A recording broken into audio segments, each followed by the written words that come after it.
कि हमारे 60,000 पुरखा और कपिल के श्राप से जल करके भस्म हो गए, लेकिन तपस्या की, लेकिन कोई सफलता नहीं मिली। अंशुमान हुए, अंशुमान ने भी काफी तपस्या की, लेकिन कोई सफलता हाथ न लगी। और सफलता हाथ क्यों नहीं लगी? इसके अंदर एक कारण छिपा हुआ है। भगवान से अपने लिए कोई चीज मांगोगे तो वो चीज बाद में मिलेगी, अपने लिए मांगोगे। और संसार के लिए कोई चीज, प्रसाद के लिए कोई भगवान से प्रार्थना करोगे, वो चीज आपको जल्द से जल्द और तुरंत प्राप्त होगी। ये हमारे श्रीमद् भागवत कथा में लिखा है। क्यों? कि असमंजस हुए, अंशुमान हुए, उनके पुत्र दिलीप हुए, उन्होंने भी तपस्या की, लेकिन उन्हें सफलता क्यों नहीं मिली? कि वो अपने जो पुत्र थे, जो उनके पुत्र थे, 60,000 कपिल के श्राप से जल करके भस्म हो गए थे, उनके लिए सफलता मांगी।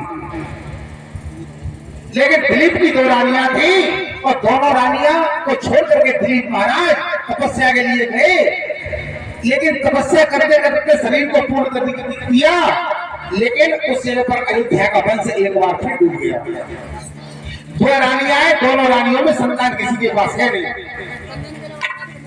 और कलशवाली बाल गाय, आप दीपा चल रहे हो तो चिंता मत करो। हाँ, एक साइड खड़ी है ना, देर मत करो।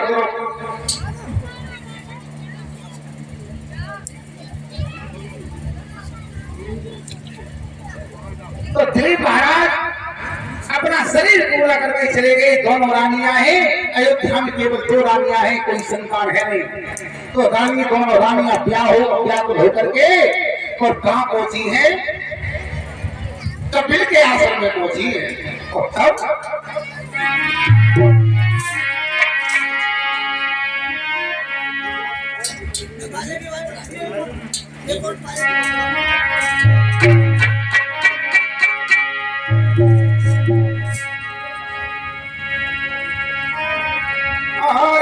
अवधि निकाली चलिए दोनों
भगवान की समस्या में हमारी 30 पीढ़ी गुजर गई, आज अयोध्या का वंश हुआ है।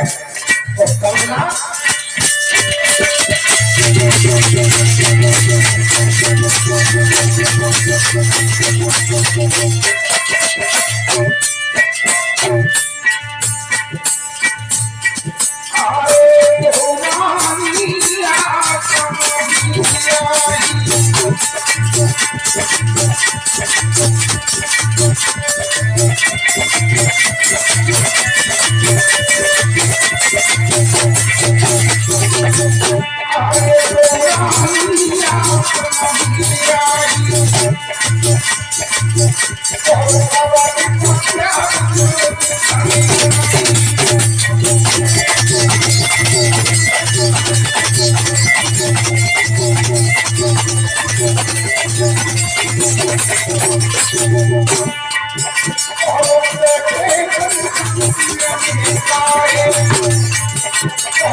तुम्हारा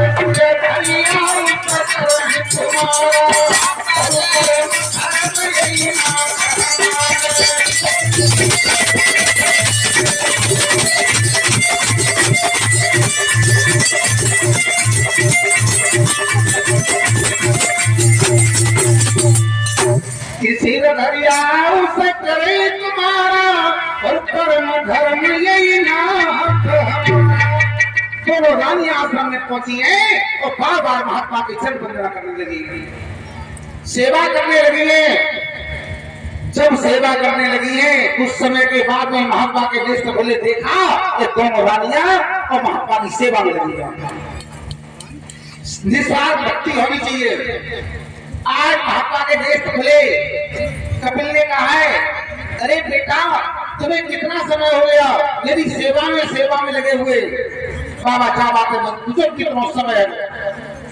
संत की सेवा, माता पिता की सेवा, गुरुजनों की सेवा, जितनी सेवा हो जाए उतनी सेवा कम है। बेटा तुम दुखी दिखाई दे रही हो। बाबा क्या से बोलो तुम का ऐसे तो त्यारे श्राप से 60,000 तो हमारे पुत्र जलकर बस में है। उनके कल्याण के लिए हमारे ससुर के ससुर के पुत्र पति सब तपस्या करते करते चले गए लेकिन उन्हें कोई सफलता नहीं मिली। दोनों रानियां अयोध्या में छोड़ करके चले गए लेकिन कोई सफलता नहीं मिली। तो अब बाबा तुम्हारी है ना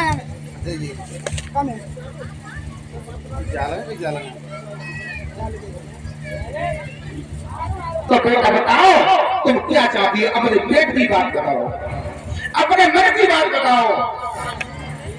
बाबा मन की बात में छिपाए, अयोध्या का वंश डूब रहा है, अयोध्या का वंश डूब रहा है।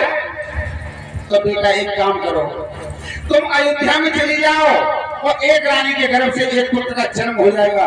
उसी समय दोनों रानियां खड़ी हो गई और महात्मा से बोली सुनो ऐसे पुत्र की अभिलाषा हम नहीं करती। क्यों कि दोनों रानियां हैं लेकिन हमारे पति तो है नहीं, लेकिन पुत्र का जन्म होगा तो होगा कैसे, पुत्र का जन्म कैसे होगा। तो महात्मा बोली सुनो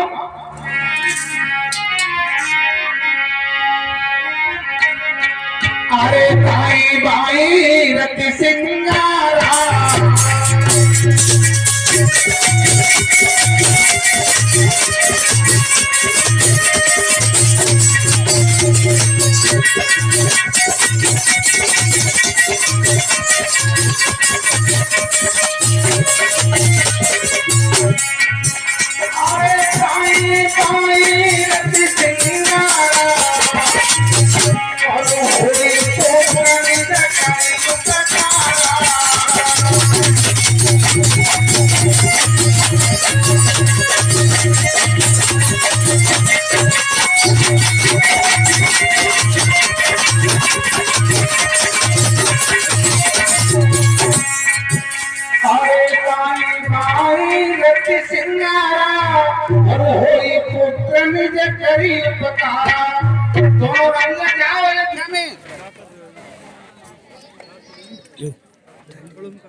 चला रे चला गरम है कितना गरम बहुत गरम है।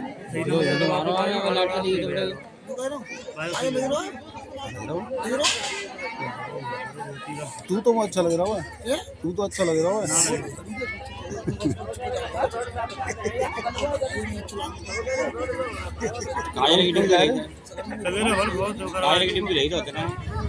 माला के मिलता माला दे दो बाप आगो सिर कई के मुझे चल लो तू मान जा जो ब्रेक में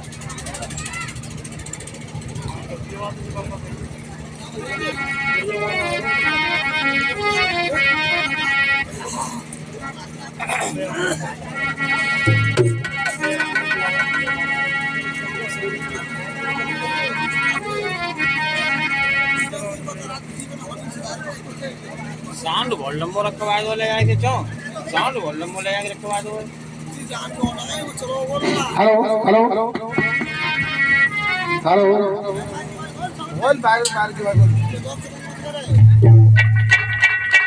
हेलो हेलो हेलो सब लोग बोल रही हो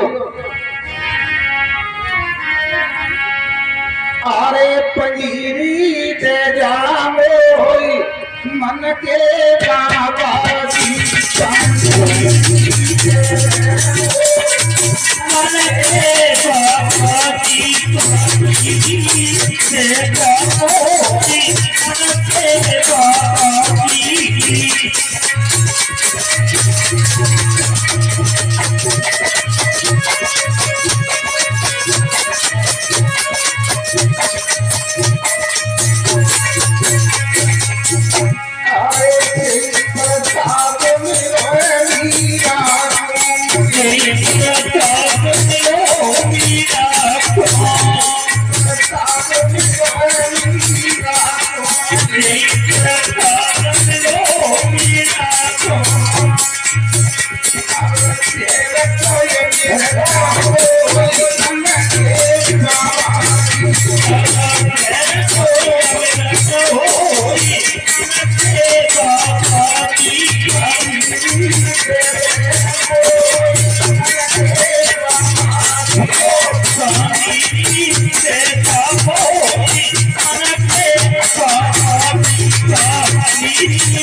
दोनों रानियां फरमान लेकर के अयोध्या में चली आई है।